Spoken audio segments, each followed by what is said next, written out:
Fundamental chemistry আজকে chapter, আগের চ্যাপ্টারটাই, তাই না? চ্যাপ্টার কত ছিল ওটা? 1 নম্বর চ্যাপ্টার। 1 নম্বর চ্যাপ্টারে বি পার্ট। আজকে ছিল বিভিন্ন ধরনের পরীক্ষাগুলো ছিল, অর্থাৎ টি পরীক্ষা, কিউ পরীক্ষা, এফ পরীক্ষা, এগুলো। তো কিউ পরীক্ষা আমরা আজকে অঙ্কগুলোই করি, কারণ এখান থেকে যে পরীক্ষাগুলো, এখান থেকে আমাদের জানার মধ্যে কিছু না, শুধু কিছু শর্ত জানতে হবে যে মানগুলোর সাথে কি কি তুলনা করা হবে, কি কি তুলনা করা হবে না। আর এখন হচ্ছে চ্যাপ্টার 1 এর বি পার্ট চলতেছে।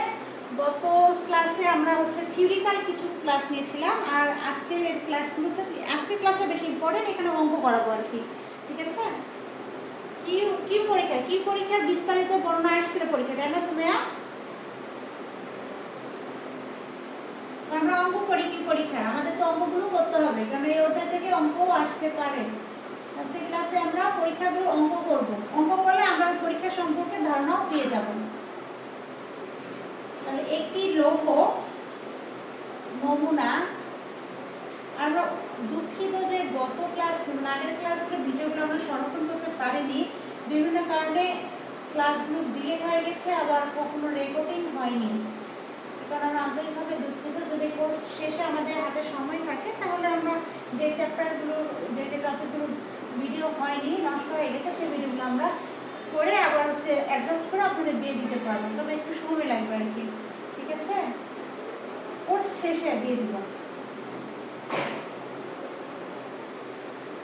4.16 এটা কিন্তু বোর্ড প্রশ্ন, আমি কিন্তু সবসময় বোর্ড প্রশ্নই করাবো, কেননা বোর্ড থেকেই পরীক্ষায় কমন আসবে। এমন আমরা যা করবো তাই যেন কমন আসে, শুধুমাত্র হিজিবিজি করে কোনো দরকার নেই, টাইমকে কাজে লাগাতে হবে। শুধুমাত্র যে আমাদের সাজেশনগুলো, অর্থাৎ আমাদের অনার্সে পড়ানে বসে থাকলে হবে না, এখন বেশিরভাগ ক্ষেত্রে চাকরির পড়াগুলো করতে হবে, তাই একাডেমিককেই সময় নষ্ট করার কোনো প্রয়োজন নেই। আমি এই সাজেশনটা ব্যক্তিগতভাবেই দিচ্ছি, একাডেমিক থেকে যেন আমি 3 পয়েন্ট আপ করতে পারি, এই জন্য করব। দেন বাকি সময়টুকু চাকরির পড়া করতে হবে। বুঝতে পারছেন আমার কথা?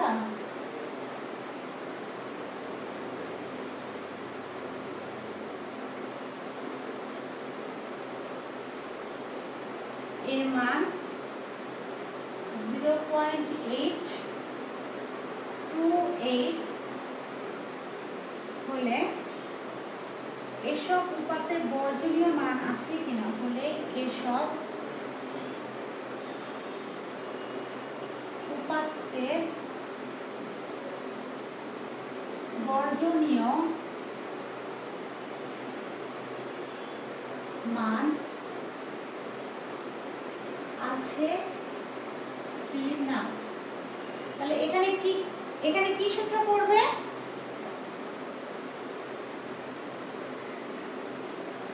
আমাদের অঙ্কটা দেওয়া আছে, একটি লৌহ নমুনা বিশ্লেষণ করে আমরা এখানে কয়টা মান পাচ্ছি? ফেরাসে পাচ্ছি 4.14, একটা 4.16, 4.19, এবং 4.26% ফেরাস পাওয়া যায়।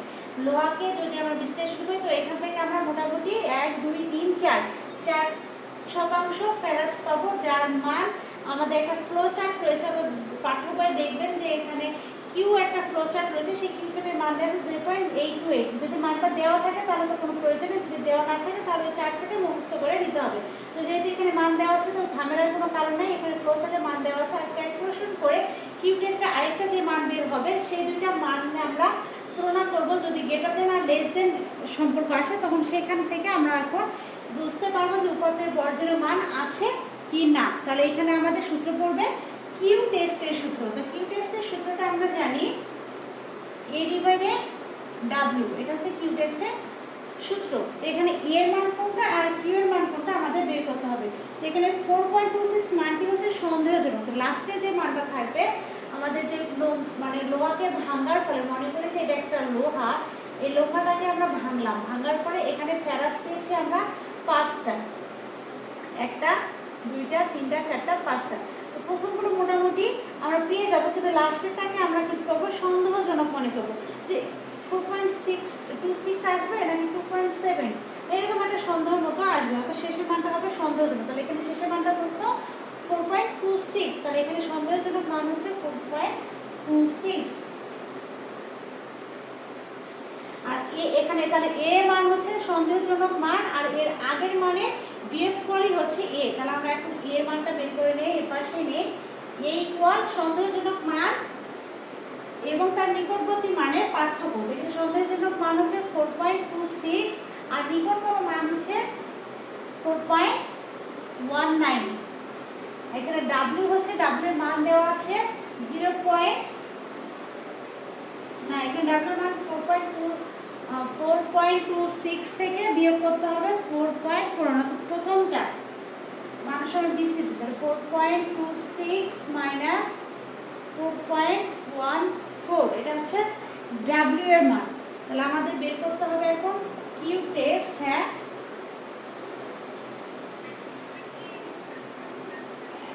হ্যাঁ, সবসময় এটা মাস্ট। এ মানে হচ্ছে সন্দেহজনক মান আর এর নিকটতম মানে বিয়োগফল, এটা হচ্ছে এ। আর ডাব্লিউ মানে হচ্ছে সন্দেহজনক মান এবং প্রথম যে মানটা রয়েছে তার বিয়োগফল, এটা হচ্ছে ডাব্লিউ। এরপর কিউ বের করব এ ভাগ ডাব্লিউ এর মান। তাহলে এখানে মান বিয়োগ করলে বাড়াবে 0.12 আর এখানে বিয়োগ করলে মান আসবে 0.07। 0.07 মান দুটো আমরা এখানে বসিয়ে দিই। এর মান 0.07 আর ডাব্লিউ এর মান হচ্ছে 0.12, মান আসতেছে 0.583 আর আমাদের কিউ এর একটা মান দেওয়া আছে কত, 0.828। তাহলে আমাদের এখানে সম্পর্কটা দাঁড়াচ্ছে, যেহেতু কিউ ইএক্সপিটি আর হচ্ছে কিউ সিএসএআরটি,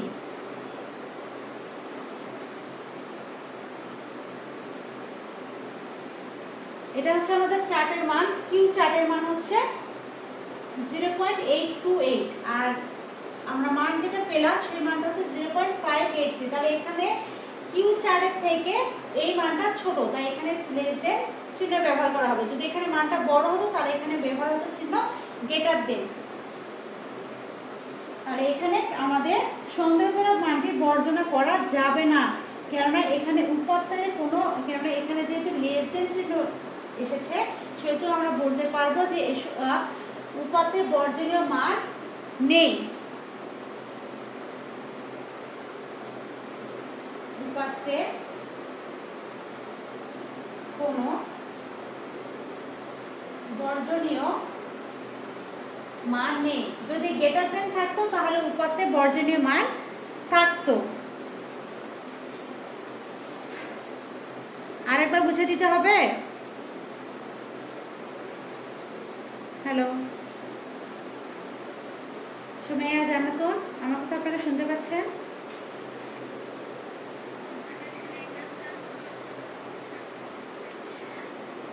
মানে আমি এই বই পড়তে হবে ঠিক আছে, আমি কিন্তু কিউ টেস্টে এটাই প্রথম ক্লাস নিচ্ছি। আমি কিন্তু এর আগে কিউ টেস্টের কোনো ক্লাস নেইনি। মানে কিউ টেস্ট থেকে থিওরিক্যাল যেটা মানে কিউ টেস্ট পরীক্ষাটা ব্যাখ্যা করে, এটা তো বাংলা, এটা তো পড়তে হবে, এটা তো আপনাদেরই পড়তে হবে। তো এটার আগে পরীক্ষা এসেছিলো, তো আমরা এখান থেকে অঙ্কগুলো করবো। কিউ পরীক্ষা, টি পরীক্ষা, এফ পরীক্ষা, এই অঙ্কগুলো আমরা আজকে ক্লাসে করবো। তো কিউ পরীক্ষা অঙ্ক করার জন্য আমি আজকেই প্রথম এই অঙ্কটাই করাচ্ছি, এর আগে কোনো অঙ্ক করেনি। তো এখানে অবোঝার কিছু নাই। তো দেখেন আমি বলতেছি যে কিউ পরীক্ষার জন্য আমাদের যে সূত্রটা লাগবে সেটা হচ্ছে কিউ ইকুয়াল এ ডিভাইডেড ডাব্লিউ। এর মান হচ্ছে সন্দেহজনক মান এবং তার নিকটবর্তী একটি মানে অন্তর্ফল, অর্থাৎ বিয়োগ যেটা, এটাকে অন্তর বলা হয়, এর মান। আর ডাব্লিউ হচ্ছে সন্দেহজনক মান আর প্রথম যে মানটা থাকবে তার বিয়োগফল।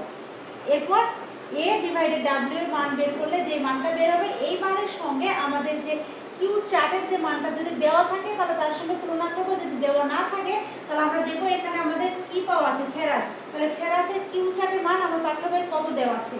যদি দেওয়া থাকে তাহলে ওখান থেকে মুখস্থ করে নিতে হবে। যদি এখানে যদি প্রশ্নে দেওয়া থাকে তাহলে তো কোনো ঝামেলাই নেই, সরাসরি ওই মানের সাথে নির্ণয় মানটা তুলনা করবো। তো এখানে নির্ণয় মানটা হচ্ছে ছোট আর আমাদের মানটা যেটা দেওয়া আছে বড়। তাহলে এখানে কিউ আর কিউ চার্টের মান এখানে কি হবে, তাহলে লেস দেন। যদি লেস দেন হয় অর্থাৎ ছোট হয় নির্ণীয় মান, যদি কিউ চার্টের মানের থেকে ছোট হয় তাহলে উপাত্তে কোনো বর্জনীয় মান নেই। এটাই হচ্ছে 1 নম্বর শর্ত। আর 2 নম্বর শর্ত, যদি এখানে লেস দেন না হয়, এখানে যদি গ্রেটার দেন হতো, অর্থাৎ নির্ণীয় মানটা যদি কিউ চার্ট মানের থেকে বড় হতো তাহলে সেই উপাত্তে বর্জনীয় মান থাকতো। এটাই কিউ চার্ট পরীক্ষা। আচ্ছা, এবার তাহলে কিউ চলে গেল, এবার আমরা দেখব পি।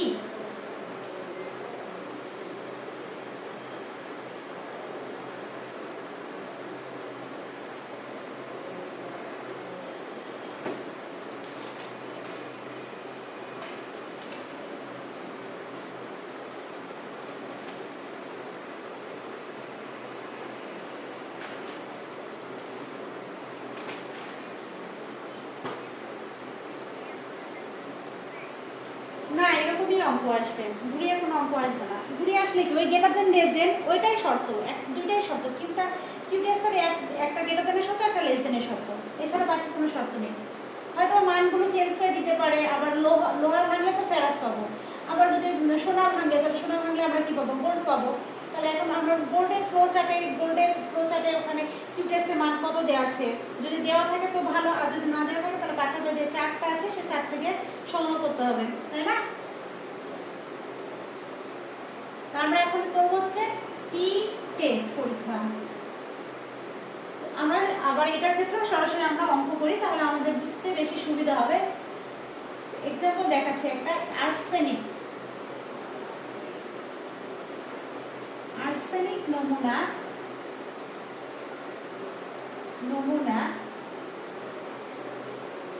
5 বার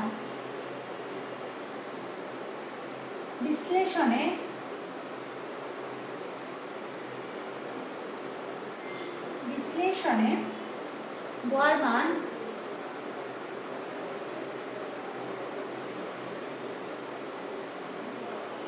10.9 ppm পাওয়া গেল।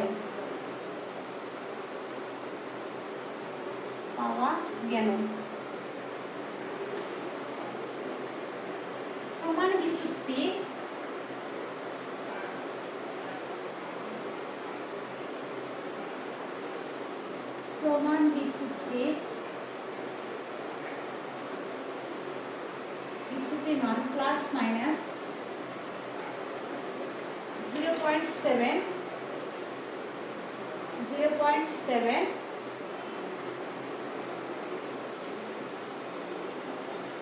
ppm। সত্যিকারের মান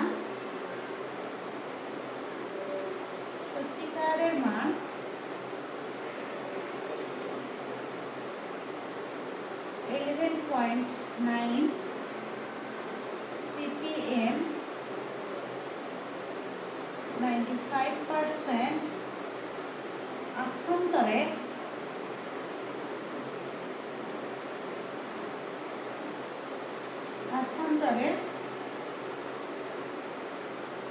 টি মান হচ্ছে 2.776 বলে বিশ্লেষণীয় পদ্ধতিতে গ্রহণযোগ্য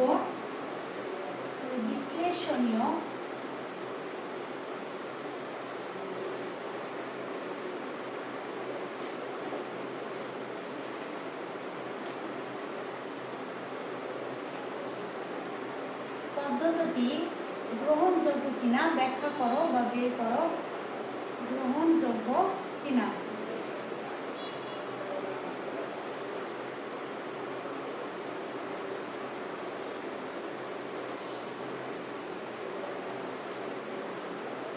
ওঠানো হয়েছে প্রশ্নটা আপনাদের।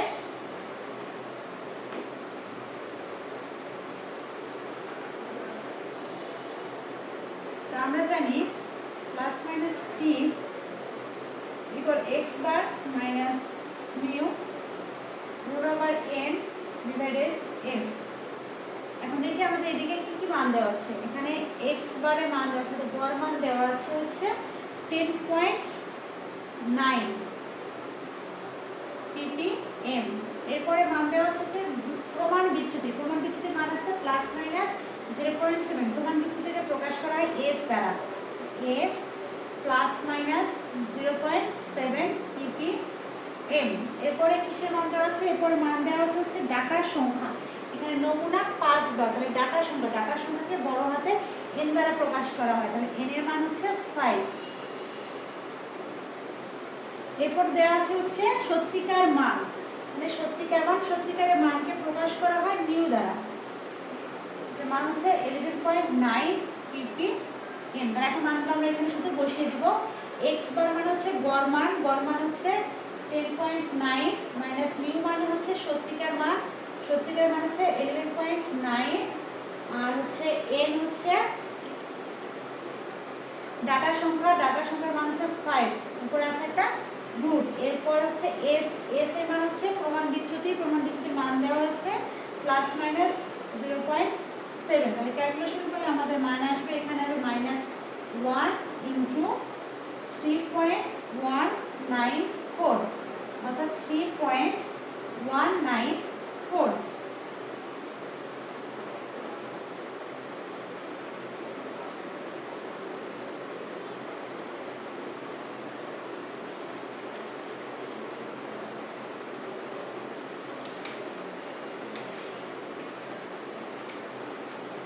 এ পর্যন্ত উঠানো হয়েছে। তাহলে এখানে কি করলাম, এখানে পুরো অঙ্কটা যেমন ছিল তেমন। তো এখান থেকে আমরা কিভাবে বুঝবো, এটা হচ্ছে টি টেস্টের সূত্র পড়বে। এখানে যখন দেখবো প্রমাণ বিচ্যুতি আছে, সত্যিকার মান আছে, আবার হচ্ছে নমুনার সংখ্যা অর্থাৎ x বার s n মিউ এর মানগুলো দেখা যাচ্ছে, তার মানে আমরা বুঝতেছি তাহলে এই সূত্রটা আমাদের কিউ টেস্টে রয়েছে, তার মানে এটা কিউ টেস্টের সূত্র পড়বে। তো কিউ টেস্টের সূত্র হচ্ছে plus minus t equal x bar minus mu root over n divided x। এখানে x বার হচ্ছে গড় মান আর এখানে গড় মান হচ্ছে 10.9, আমার মানগুলো দেওয়াই আছে। তারপরে s হচ্ছে প্রমাণ বিচ্যুতি মান দেওয়া আছে plus minus 0.7 plus minus 0.7। n হচ্ছে ডাটা সংখ্যা, এখানে নমুনা 5 বার অর্থাৎ এখানে 5, ডাটা সংখ্যা 5 আর হচ্ছে সত্যিকার মান মিউ এর মান হচ্ছে 11.9। কিন্তু আমার এখানে একটা মান কিন্তু এখন আমরা বের করিনি, কেন এই মানটা কিন্তু আমার দেওয়া আছে, কিন্তু এই মানটা আমার এখানে কাজে লাগেনি, এটা লাগবে সবার শেষে। কেন আমরা এখানে একটা টি মান বের করবো, এই টির মানের সঙ্গে এই টির মান আমরা তুলনা করার পরে বুঝবো যে এই পদ্ধতিটি আদৌ গ্রহণযোগ্য কিনা। তো আমাদের এখানে টির মানটা লাস্টে বের হয়েছে 3.194 আর এখানে টির মান দেওয়া আছে 2.776। তাহলে আমাদের হিসাবকৃত মান আমাদের তালিকাভুক্ত মান অপেক্ষা কিন্তু বড় হচ্ছে, তাই না, গ্রেটার দেন। এখন যদি তালিকাভুক্ত হিসাবকৃত মানটা যদি তালিকাভুক্ত মান অপেক্ষা বড় হয় তাহলে বিশ্লেষণীয় পদ্ধতিটি গ্রহণযোগ্য হবে না, কিন্তু যদি হিসাবকৃত মানটি গ্রহণযুক্ত মান অপেক্ষা কম হয় তাহলে বিশ্লেষণীয় পদ্ধতিটি গ্রহণযোগ্য হবে। এটাই হচ্ছে টি টেস্ট পরীক্ষার শর্ত। তার প্রথম বুঝলাম না,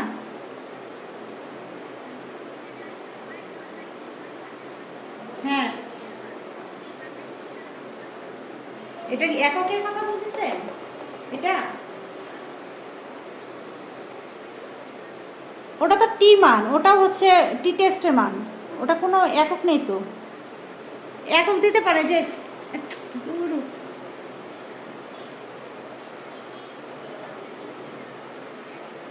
টি টি টি হ্যাঁ টি দ্বারা, ওটাও টি। আপনারা ভাষা দিয়ে লিখবেন যে যেহেতু হিসাবকৃত, আমি ভাষাটা লিখে দিচ্ছি তাহলে মনে হয় সুবিধা হবে, শেষে তো ফিনিশিং দিতে হবে, তাই না? যেমন আমরা কিউ এতে লিখলাম কিউ এক্স এরকম একটা লিখলাম আর লিখলাম হচ্ছে কিউ 4, ঠিক এইভাবে আমরা এখানেও লিখতে হবে। ভাষাটা হচ্ছে যেহেতু স্ক্রিনটা কি ফুল দেখা যাচ্ছে, আমার একটু ধাক্কা লেগেছিল, যেহেতু স্ক্রিন ফুল দেখা যায় ফুল পুরাটা, যেহেতু হিসাবকৃত প্লাস মাইনাস টি। সুমাইয়া জান্নাত, আমার কি স্ক্রিনটা দেখা যাচ্ছে ফুল? আচ্ছা, ভাষাটা লিখে রাখেন। যেহেতু হিসাবকৃত টির মান হচ্ছে এত আর তালিকাভুক্ত টির মান দেওয়া আছে কত, তালিকাভুক্ত প্লাস মাইনাস টির মান 2.776 অপেক্ষা এই মানটা বড়, হিসাবকৃত মানটা আমাদের বড় আর তালিকার মানটা ছোট। যেহেতু তালিকার মানটা ছোট আর হিসাবকৃত মানটা বড় সেহেতু এখানে পদ্ধতিটা গ্রহণযোগ্য হবে না, অতএব পদ্ধতিটি অগ্রহণযোগ্য বা গ্রহণযোগ্য হবে না, অগ্রহণযোগ্য। এখন এখানে যদি অপেক্ষা বড় না হয়ে ছোট হতো, হিসাবকৃত মানটা যদি তালিকাভুক্ত মান অপেক্ষা ছোট হতো তাহলে পদ্ধতিটি গ্রহণযোগ্য হতো। এটাই হচ্ছে একটা শর্ত। আর দুইটা হচ্ছে যদি এটা ছোট হতো তাহলে এখানে এটা গ্রহণযোগ্য হতো। এটাই হচ্ছে টি টেস্ট পরীক্ষা। ক্লিয়ার?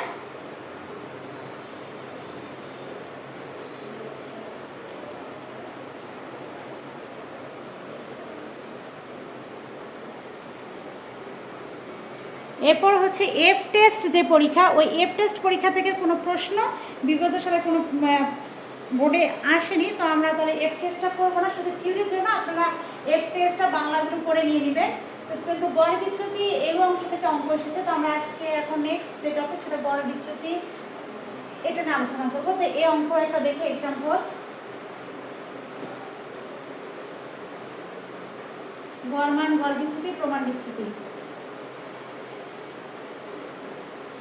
মনে করি কোনো নমুনা বিশ্লেষণে একটি মোলে নিম্নোক্ত মানগুলো পাওয়া যায়। কোনো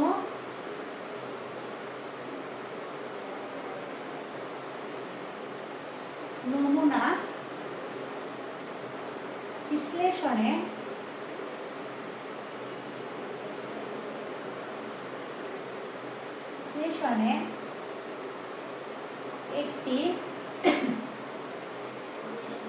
মৌলের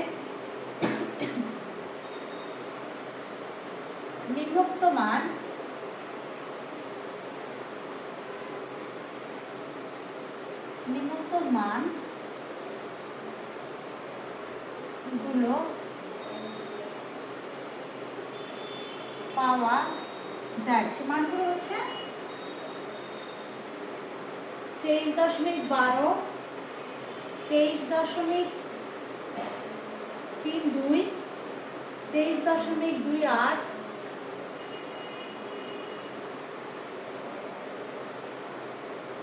23.15 এবং 23.23 মিলিগ্রাম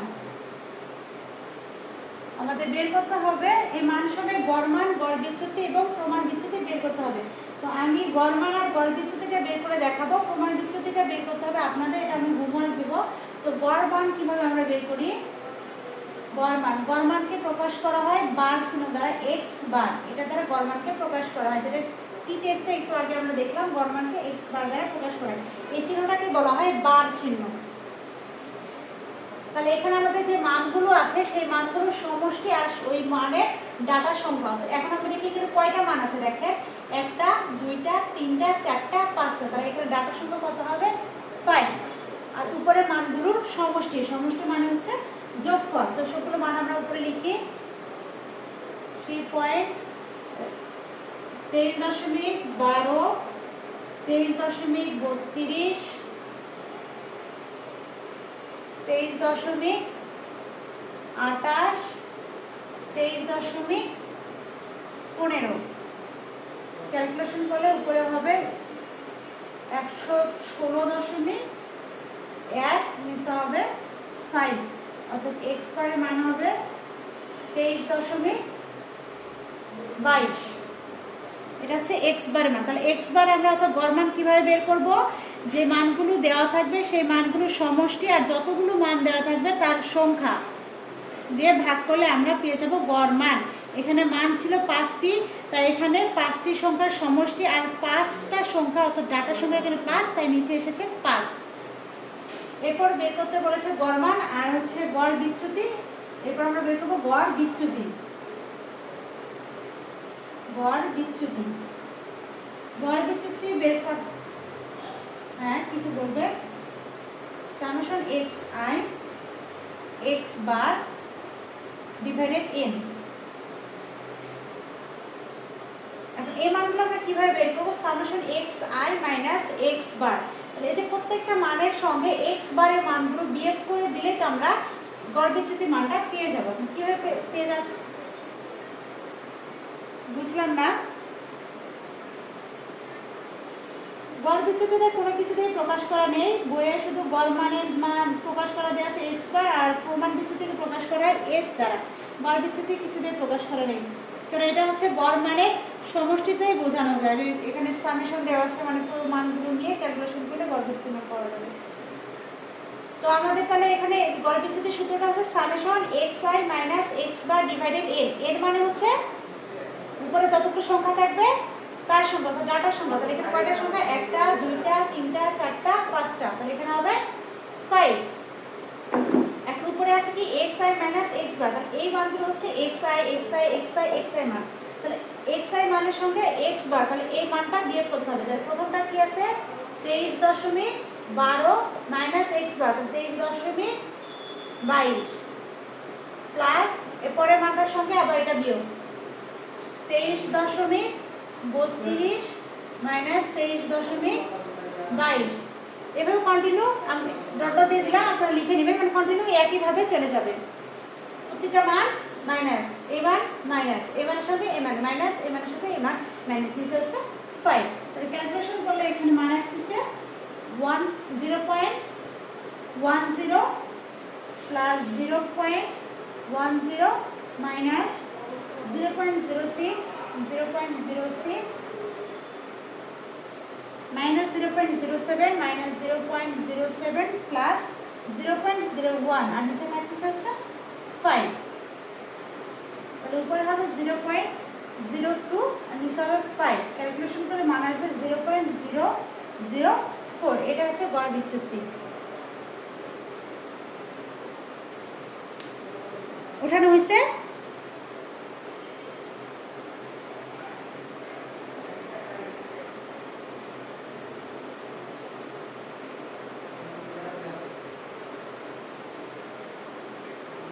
তাহলে আমরা গড় মান বের করলাম, গড় বিচ্যুতি বের করলাম। প্রমাণ বিচ্যুতিটা আমি হোমওয়ার্ক দিলাম, প্রমাণ বিচ্যুতির সূত্রটা লিখে দিচ্ছি, আপনারা ওই সূত্র ফেলে কাজ করবেন। প্রমাণ বিচ্যুতি, প্রমাণ বিচ্যুতিকে এস দ্বারা প্রকাশ করা হয়, আর এই সূত্রটা হচ্ছে root over summation x I minus x bar square divided N minus 1।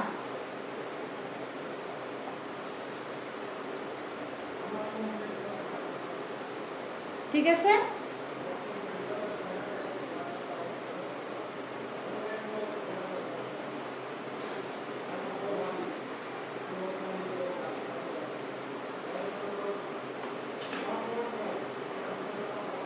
ওঠানো হয়েছে? তাহলে এই অধ্যায়ের আমরা মোটামুটি 2টা ক্লাস নিলাম। প্রথম পার্ট নিয়েছি, আর আজকে নিলাম দ্বিতীয় পার্ট। থিওরিও শেষ, আমাদের গাণিতিক যে সমস্যাগুলো আছে সেগুলো শেষ। তো হোমওয়ার্ক যেটা দিলাম সেই হোমওয়ার্কটা আমাদেরকে নেক্সট ক্লাসে আগে অবশ্যই যে গ্রুপটা রয়েছে হোয়াটসঅ্যাপ গ্রুপে আজকে যদি করে দিতে পারেন তো ভালো, আর যদি না পারেন তাহলে নেক্সট যেদিন এই ক্লাসটা রয়েছে সেই ক্লাসে আগে কিন্তু আমাকে এই হোমওয়ার্কটা দিয়ে দিতে হবে, দেন আমি পরে অধ্যায় নিয়ে আলোচনা করব। ঠিক আছে? তাহলে আজকে ক্লাস এই পর্যন্তই।